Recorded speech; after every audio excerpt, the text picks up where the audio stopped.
বিএনপির চেয়ারম্যান সাহেব জনাব তারেক রহমান সাহেবের সাথে সাক্ষাৎ করেছেন ambassador to Nepal, ambassador to Bhutan and British high commissioner here in Dhaka.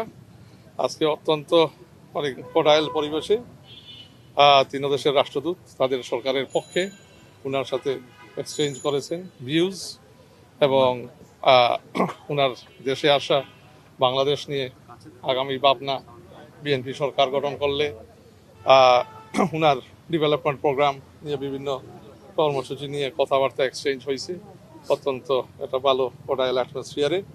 আপনারা জানেন গতকালকেও গুরুত্বপূর্ণ একটা বৈঠকে উনি ইউএস স্টেট রিপ্রেজেন্টেটিভের সাথে অ্যাম্বাসেডর জেমিসন গ্রিয়ারের সাথেও উনি বৈঠক করেছেন ভার্চুয়ালি।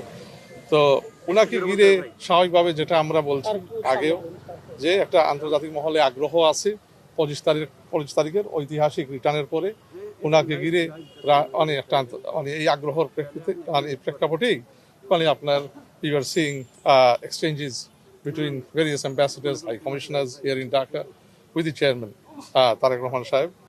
আপনাকেই বলছি, ইন্স্যুরেন্স করলে সিটিতে সুরক্ষা পাবেন নিশ্চিত।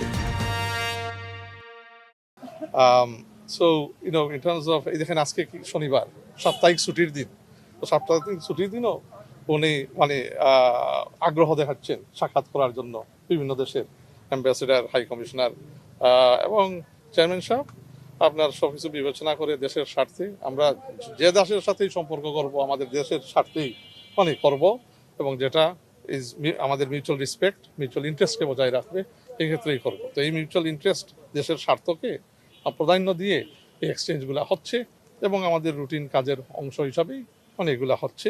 অফকোর্স একটা ওভারওয়েলমিং আগ্রহ ওনাকে নিয়ে, যেহেতু ওনারা দেখছে যে তারেক রহমান বাংলাদেশের মানুষের কাছে কি এবং বাংলাদেশের মানুষ তারেক রহমানকে কোন জায়গায় দেখে, তো এইটা তারা উপলব্ধ মানে they can feel and feeling that they are eager to exchange views with him and vice versa. আমাদের চেয়ারম্যান সাহেব is very much cordial to meeting international diplomatic community here in Dhaka. নির্বাচন পরিবেশ ভালো, ইউ তো ইতিমধ্যেই জানা, you যে mission আসছে অবজারভার মিশন তারাও স্যাটিসফাইড মানে বলছে মানে একটা ভালো অ্যাটমসফিয়ার প্রিভেল করে ওখানে, মানে সবাই আন্তরিক আছে যারা নির্বাচনের ক্ষেত্রে বাংলাদেশে নেক্সট মানে গণতান্ত্রিক নির্বাচন দেখতে চাই 12ই ফেব্রুয়ারি।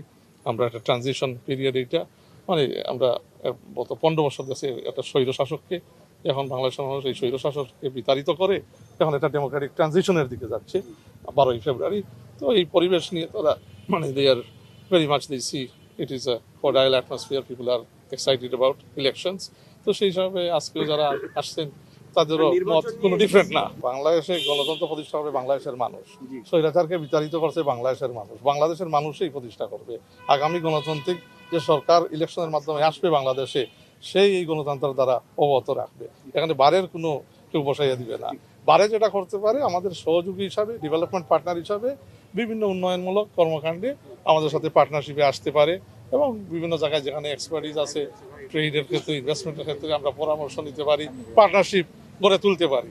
সো এখানে মানে এভরিথিং আমি যেটা বলছি, বাংলাদেশের পররাষ্ট্রনীতি আগামীতে নির্ধারিত হবে মানে ইনশাল্লাহ তারেক রহমান সাহেব বাংলাদেশের মানুষ ওনাকে প্রধানমন্ত্রী ইলেক্ট করলে, বিএনপি গভর্নমেন্ট ফর্ম করলে on the basis of mutual respect and national interest, and it will not ever again মানে যেটা 15 বছর আগে আমরা দেখছি betraying the people of Bangladesh, it will never do that.